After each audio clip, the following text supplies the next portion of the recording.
తెలుగుదేశం పండుగ మహానాడు తొలి రోజు ఉత్సాహంగా సాగింది. కార్యకర్తలు, నాయకులు భారీగా తరలివచ్చారు. తెదేపా శ్రేణుల రాకతో మహానాడు ప్రాంగణం పసుపుమయంగా మారింది. మొదటి రోజు 7 తీర్మానాలను ఆమోదించారు. ఈ మహానాడులో కార్యకర్తలకు మాట్లాడే అవకాశం కల్పించారు. తిరుపతిలో తెదేపా నిర్వహిస్తున్న 35వ మహానాడు మొదటి రోజు వైభవంగా సాగింది. 2 రాష్ట్రాల నుంచి తెదేపా శ్రేణులు భారీగా సభా ప్రాంగణానికి తరలివచ్చారు. సుమారు 30,000 మంది ప్రతినిధులు సభకు హాజరయ్యారు. ముందుగా రక్తదాన శిబిరం, ఎన్టీఆర్ చిత్ర ప్రదర్శనను చంద్రబాబు ప్రారంభించారు. అనంతరం ప్రధాన వేదికపై తెదేపా జెండా ఆవిష్కరించారు. జ్యోతి ప్రజ్వలనం చేసి మహానాడును ప్రారంభించిన చంద్రబాబు గంటన్నరసేపు అధ్యక్షోపన్యాసం చేశారు. తెలుగు జాతి అభివృద్ధికి తెదేపా కట్టుబడి ఉందని స్పష్టం చేసిన చంద్రబాబు ప్రభుత్వం చేపట్టిన ప్రజా సంక్షేమ కార్యక్రమాలను వివరించారు.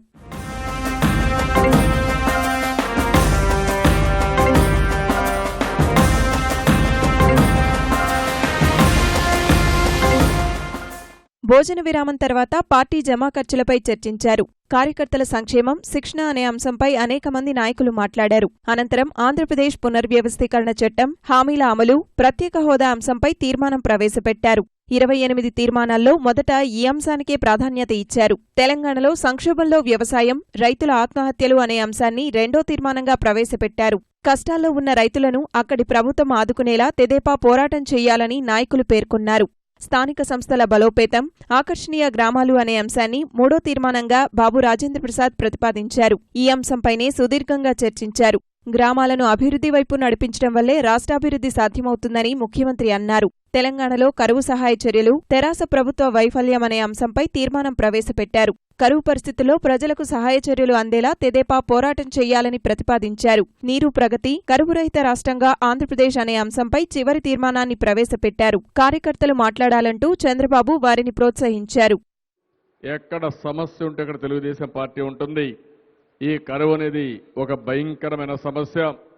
కరువు వల్ల త్రాగునీటి సమస్య వస్తుంది, పశువులకు గడ్డి సమస్య, ఫాడర్ సమస్య వస్తుంది.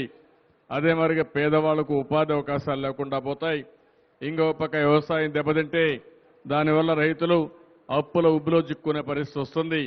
ఇవన్నిటికీ మార్గం కరువు నివారణ చర్యలు చేపట్టాల్సిన అవసరం ఉంది. తాత్కాలికంగా చేయడమే కాకుండా శాశ్వతంగా కరువు నివారించాలంటే ఎలాంటి కార్యక్రమాలు చేయాలనో అవి చేస్తేనే ఈ సమస్యలు పరిష్కారం అవుతాయని చెప్పి కూడా నేను మీకు తెలియజేసుకుంటూ, ఎవరైతే నాయకులను అందరూ సీరియస్గా తీసుకోవాల్సిన అవసరం ఉంది. మహానాడు ఒక వేదిక, ప్రజా సమస్యలపైన చర్చించడం, 2 రాష్ట్రాల్లో ఒక కార్యాచరణ ప్రణాళిక కూడా తయారు చేసుకోవాల్సిన అవసరం ఉంది. రాబోయే 1 సంవత్సరానికి దశ దిశ నిర్దేశించుకుని ఏ విధంగా ముందుకు పోవాల్సిన అవసరం ఉంది. మొదటి రోజు వివిధ సాంస్కృతిక కార్యక్రమాలు ఆకట్టుకున్నాయి. ఎండల తీవ్రతను లెక్క చేయకుండా తరలివచ్చిన కార్యకర్తలు, నాయకులకు ఎలాంటి ఇబ్బందులు కలగకుండా సౌకర్యాలు కల్పించారు.